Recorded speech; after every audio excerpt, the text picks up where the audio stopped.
Hello student, আজকে চলে এলাম ক্লাস টেনের আমরা যে সমস্ত ছাত্রছাত্রীরা 2025-এ মাধ্যমিক পরীক্ষা দিতে চলেছ তাদের জন্য সাজেশান নিয়ে চলে এসেছি। লাইফ সায়েন্স সাজেশান তোমাদের জন্য চলে এসছে। তো প্রথমেই বলবো, যে সকল ছাত্রছাত্রীরা সম্পূর্ণ বই ভালো করে পড়েছো তাদের জন্য এই সাজেশান নয়, তারা সম্পূর্ণ বই খুব ভালো করে পড়ে যেও, ঠিক আছে? তো যাদের সম্পূর্ণ বই হয়ে গেছে তাদেরকে বলবো ভালো করে সব পড়ে যেও, ভালো করে পরীক্ষা দিও, অল দ্য বেস্ট। কিন্তু যে সকল ছাত্রছাত্রীরা এখনো পর্যন্ত সমস্ত কিছু শেষ করে উঠতে পারোনি তাদের জন্যই আমার এই সাজেশান বানানো। তো অল্প সময়ে কিভাবে একটা ভালো রেজাল্ট করা যায় তার জন্যই আমার এই প্রচেষ্টা। তোমরা এই ভিডিওটা দেখো এবং ভিডিওতে দেওয়া সকল প্রশ্নগুলি খুব ভালো করে পড়ো। আশা করি জীবন বিজ্ঞানে কেউ ফেল করবে না, এটা আমার গ্যারান্টি রইল। আর আমার ওপর তোমরা বিশ্বাস করে এই কোশ্চেনগুলো যেগুলো দিচ্ছি আজকে ভিডিওতে একটু দয়া করে পড়ে যাও, আশা করি খুব ভালো একটা রেজাল্ট হবে, ঠিক আছে? তো শুরু করা যাক। সবার প্রথমে আমরা চলে আসবো চিত্র। আমি একটাই কথা বলবো, লাইফ সায়েন্সের সব থেকে ইম্পর্টেন্ট একটা পার্ট এই লাইফ সায়েন্স। এই ছবি যদি কেউ আঁকতে পারে তো একটা বেশ ভালো একটা নাম্বার ওখান থেকে চলে আসে। তো যেটা 5 মার্কসের থাকে যে নাম্বার, সেই যে আঁকা, সেই আঁকাতে অনেকের প্রবলেম থাকে যে দাদা লাইফ সায়েন্স বইয়ে এত ছবি, তার মধ্যে কোন ছবিগুলো আঁকবো? তো আমি তোমাদের বলবো মাত্র এই দুটো ছবি এবছরের জন্য আমি তোমাদের ইম্পর্টেন্ট বললাম, আর এই ছবিগুলো তোমরা করে যাও, আশা করি এর মধ্যে একটা এসে যাবে। আর আমি সব থেকে বেশি জোর দিতে বলবো মানুষের অক্ষিগোলকের লম্বচ্ছেদের একটি বিজ্ঞানসম্মত চিত্র অঙ্কন করে নিম্নলিখিত অংশগুলি চিহ্নিত করো। আমি একটা কথা বলবো, এই যে ছবিগুলোর কথা বলছি, দুটো ছবি, একটা ছবি বললাম আর একটা হচ্ছে সরল প্রতিবর্ত চাপের চিত্র অঙ্কন করে বিভিন্ন অংশ চিহ্নিত করো।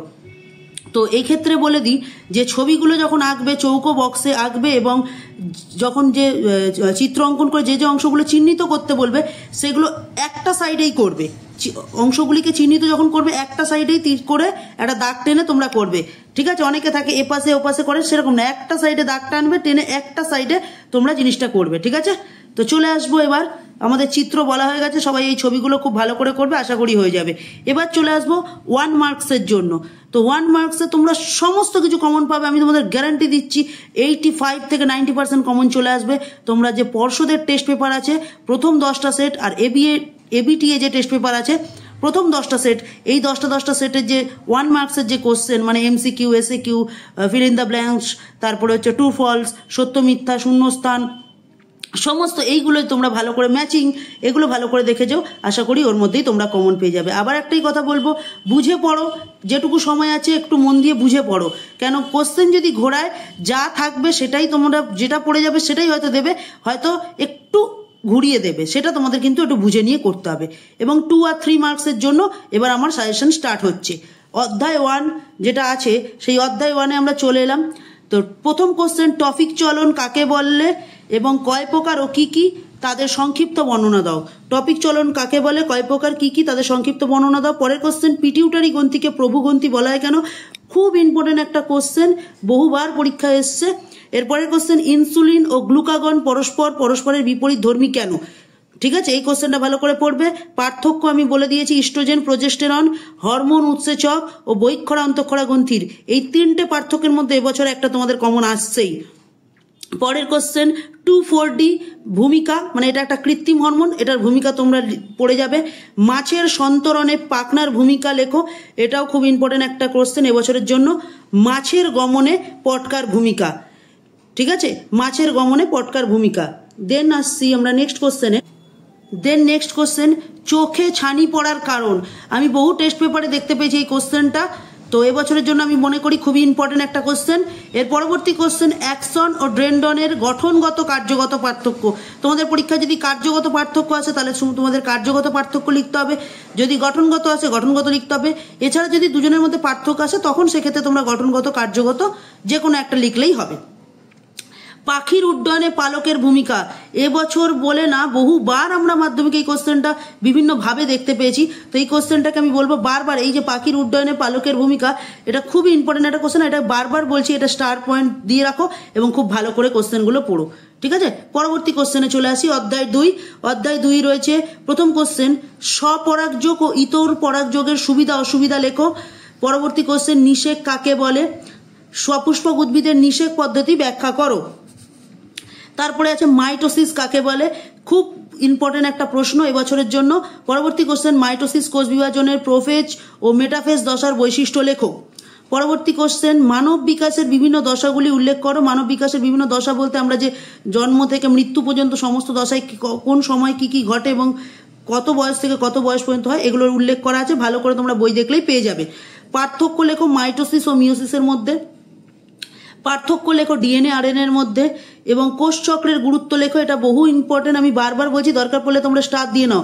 কোষ চক্রের গুরুত্ব, কোষ চক্রের গুরুত্ব খুব ইম্পর্টেন্ট একটা কোশ্চেন কিন্তু। সেন্ট্রোমিয়ারের গুরুত্ব ও কাজ, সেন্ট্রোমিয়ারের গুরুত্ব ও কাজ, এটাও খুব একটা ইম্পর্টেন্ট কোশ্চেন। তোমাদের বলবো এই কোশ্চেনগুলো তোমরা খাতায় নোট করে নাও। যদি খাতায় নোট করার না টাইম থাকে তোমরা বারবার ভিডিওটা দেখে তোমরা বই থেকে অ্যান্সারটা খুঁজে নিয়ে, বা তোমাদের যে পাঠ্য বই সহায়িকা যে কোনো জায়গা থেকে অ্যান্সারগুলো প্রপার যে অ্যান্সার সেটা খুঁজে নিয়ে, বা তোমাদের স্যারদের লেখানো নোটস থেকে তোমরা খুঁজে নিয়ে তোমরা ভালো করে পড়ো। এরপরে চলে আসবো অধ্যায় 3, খুব ইম্পর্টেন্ট একটা চ্যাপ্টার, এবং এইটা চ্যাপ্টারটা অনেকে ভয় পায়, ভয় পাওয়ার কিছু নেই, এই মাত্র কয়েকটা কোশ্চেন পড়ে যাও তোমরা কমন পেয়ে যাবে। মেন্ডেলের এক সংকর জনন সূত্রে চেকার বোর্ড সহ ব্যাখ্যা করো।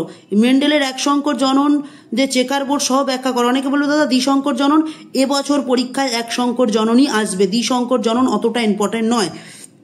পরবর্তী কোশ্চেন, মেন্ডেল তার সংকরায়ন পরীক্ষার জন্য মটর গাছকে নির্বাচিত করেছিল কেন?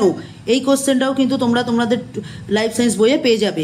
পরবর্তী কোশ্চেন, লুপ্তপ্রায় অঙ্গ কাকে বলে? ঠিক আছে।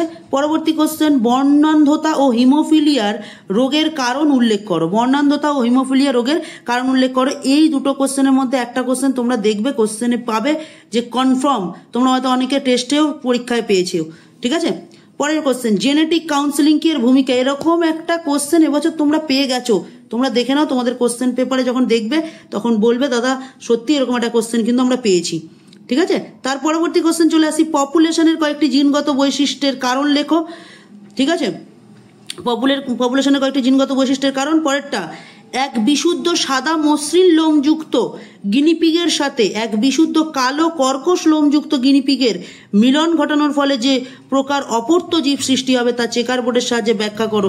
খুব ইম্পর্টেন্ট একটা কোশ্চেন, এরকম টাইপের একটা কোশ্চেন তোমরা পাবে, হয়তো গিনিপিগ না দিয়ে তোমাদের হয়তো অন্য কিছু দিয়ে দিতে পারে, কিন্তু এরকম একটা কোশ্চেন তোমাদের এবছর থাকছি। বেটে মটর গাছগুলির খাঁটি হয় কেন? সহ লেখো, ব্যাখ্যা সহ লেখো। বেটে যে মটর গাছগুলো এগুলো খাঁটি হয়, কেন খাঁটি হয় সেটা তোমাদের ব্যাখ্যা সহ লিখতে হবে। ঠিক আছে। পরবর্তী চ্যাপ্টারে চলে আসছি। পরবর্তী অধ্যায়ে যাওয়ার আগে আরো 2-3টে ইম্পর্টেন্ট কোশ্চেন আমি তোমাদের একটু বলে দিই। থ্যালাসেমিয়া রোগের কারণ, খুব ইম্পর্টেন্ট। সংকরায়ন পরীক্ষার কোন গুণটিকে প্রকট গুণ এবং কোন গুণটিকে প্রচ্ছন্ন গুণ হিসেবে বলা হয় এবং কেন বলা হয়? ভালো করে শুনবে। সংকরায়ন পরীক্ষায় কোন গুণটিকে প্রকট গুণ এবং কোন গুণটিকে প্রচ্ছন্ন গুণ হিসেবে বলা হয় এবং কেন বলা হয়? ঠিক আছে, ভালো করে শুনবে। টুকে প্রকট গুণ আর কোন গুণটিকে প্রচ্ছন্ন গুণ হিসেবে বলা হয়, মানে যেটাকে বাইরে থেকে প্রকাশ পায় সেই গুণটিকে কি গুণ বলা হয়, এবং যেটা ভেতর থেকে প্রকাশ পায় সেটাকে কি গুণ বলা হয়, সেটা তোমরা পড়বে এবং খুব ভালো করে এই কোশ্চেনটা পড়ে যাবে। এটা ইম্পর্টেন্ট একটা কোশ্চেন। যাই হোক, পরবর্তী কোশ্চেনে চলে আসবো। লিঙ্গ নির্ধারণে পিতা মাতার মধ্যে কার ভূমিকা বেশি এবং কেন? এটা আমরা বহুবার প্রশ্নে দেখেছি এবং বহুবার এসছে, হয়তো অন্যভাবে এসছে কিন্তু আসবে। পরবর্তী অধ্যায় 4 নম্বর অধ্যায়, অভিব্যক্তির ভ্রূণগত 4 নম্বর অধ্যায় অভিব্যক্তির ভ্রূণগত প্রমাণ লেখো। 2 নম্বর কোশ্চেন, বিবর্তন সাপেক্ষে ঘোড়ার জীবাশ্মের আলোচনা করো। ঠিক আছে, এই কোশ্চেনটা বহুবার আসে। এবং পরবর্তী কোশ্চেন, জাঙ্গেল উদ্ভিদ বা জেরোফাইট উদ্ভিদ কাদের বলে বা কেন বলে? ঠিক আছে। আচ্ছা, পরবর্তী কোশ্চেন, নয়া ডারউইনবাদ কাকে বলে? ঠিক আছে। পরবর্তী কোশ্চেন, ক্যাকটাসের অভিযোজনগত বৈশিষ্ট্য লেখো। এই কোশ্চেন কিন্তু মাধ্যমিক বহু টেস্ট পেপারে আমি কোশ্চেনটা পেয়েছি, খুব ইম্পর্টেন্ট এবছর পরীক্ষার জন্য। পরবর্তী কোশ্চেন, উটের অভিযোজনগত বৈশিষ্ট্য লেখো। পরবর্তী কোশ্চেন, শিল্পাঞ্জির খাদ্য সংগ্রহণ করা এবং রোগ প্রতিরোধ করার প্রক্রিয়া লেখো। দেখো, যে কোনো একটা তোমাদের হয়তো পরীক্ষায় আসতে পারে, দুটো না আসে, আবার হতেও পারে দুটোও আসতে পারে। শিল্পাঞ্জি কিভাবে তাদের খাদ্য সংগ্রহ করে এবং কিভাবে তাদের রোগ প্রতিরোধ করে। ঠিক আছে। পরবর্তী কোশ্চেন, মৌমাছির আচরণগত বৈশিষ্ট্য লেখো। মৌমাছির আচরণগত বৈশিষ্ট্য বলতে তোমাদের এখানে কিন্তু ওয়াগেল, নৃত্য টিত্য এগুলো সব ভালো করে দেখতে হবে। তোমাদের বইতে, পাঠ্য বইতে বা সহায়িকায় খুব ভালো করে দেওয়া আছে, তোমরা সেখান থেকে কালেক্ট করে পড়ে নিও। এবার আমরা চলে আসবো 5ম অধ্যায় এবং শেষ অধ্যায়, আমি সবাইকে বলবো লাইফ সায়েন্স যে পরীক্ষা সেখানে তোমাদের 24 মার্কস একটা বিশাল বড় নাম্বার কিন্তু তোমরা এই চ্যাপ্টার থেকে পাবে। তো যারা যারা সাজেশন ভিত্তিক পড়াশোনা করছো তাদেরকে বলবো তোমরা সবার প্রথম 5 নম্বর অধ্যায়টা পড়ো এবং ভালো করে পড়ো। 5 নম্বর অধ্যায় যদি তোমরা ভালো করে পড়ো সেখান থেকে তোমাদের পাস মার্কস এবং একটা ভালো নাম্বার চলে আসবে। ঠিক আছে, তো প্রথম কোশ্চেন যেটা, ভারতে কুমির ও রেড পান্ডা সংরক্ষণের উপায় এবং কোথায় কোথায় গড়ে উঠেছে তা লেখো। খুব ইম্পর্টেন্ট এবছরের জন্য। আমি এবিটি আর পর্ষদের টেস্ট পেপারে কিন্তু এই কোশ্চেনগুলো বারবার দেখেছি, তাই তোমাদের জন্য এনেছি। পরবর্তী কোশ্চেন, জীব বৈচিত্র্য হ্রাসের কারণ। ঠিক আছে, তার পরবর্তী কোশ্চেন, সুন্দরবনকে বায়োস্ফিয়ার রিজার্ভ বলার কারণ লেখো। ঠিক আছে, পরবর্তী কোশ্চেন, জীব বৈচিত্র্য সংরক্ষণে JFM এর ভূমিকা। জয়েন্ট ফরেস্ট ম্যানেজমেন্টও দিতে পারে তোমাদের, আবার JFMও দিতে পারে। এর ফুল ফর্মটাও তোমরা দেখে নিও, কেন শর্ট কোশ্চেনে আসতে পারে। পরবর্তী কোশ্চেন, ক্রায়ো সংরক্ষণ কাকে বলে। শব্দ দূষণের কারণ ফলাফল। তোমরা এটা অনেক ছোটবেলা থেকে পড়াশোনা করেছো, এরকম টাইপের কোশ্চেনও কিন্তু আসতে পারে। ঠিক আছে, পরেরটা, ক্যান্সারের কারণ ও ফলাফল লেখো। খুব ইম্পর্টেন্ট এই প্রশ্নটা। অম্লবৃষ্টি ও বিশ্ব উষ্ণায়নের কারণ ও ফলাফল লেখো।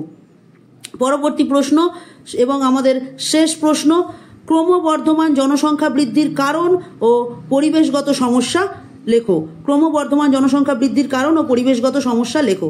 তো এই ছিল আমাদের সাজেশন। সবাইকেই বলবো সাজেশনটা খুব ভালো করে পড়ো এবং এই কোশ্চেনগুলোর অ্যান্সার তোমরা ভালো করে পড়ে যাও। আশা করি একটা ভালো রেজাল্ট তোমরা করতে পারবে। ঠিক আছে, তো সবাইকে বলবো এই ভিডিওটা ভালো লাগলে কমেন্ট, লাইক, শেয়ার করে দিও। আর বন্ধুদের মধ্যে প্রচুর শেয়ার করে দাও। যেসব বন্ধুরা এখনো পর্যন্ত জীবন বিজ্ঞানে কিচ্ছু পারছে না তাদের বলো এই কটা কোশ্চেন করে যেতে, আর কিচ্ছু লাগবে না। গ্যারান্টি দিলাম যে পরীক্ষায় পাস করে যাবে। পরীক্ষা দিয়ে এসে তোমরা আমাকে সবাই কমেন্ট করবে। ঠিক আছে, অল দ্য বেস্ট। চলো আজকের ভিডিও এই পর্যন্ত। নেক্সট তোমাদের জন্য আমার ফিজিক্যাল সায়েন্স, লাইফ সায়েন্স তো এসেই গেল, ফিজিক্যাল সায়েন্স, ম্যাথ সাজেশন আসছে। যাদের যাদের লাগবে আমাকে কমেন্ট করো অবশ্যই, আর বন্ধুদের মধ্যে শেয়ার করো।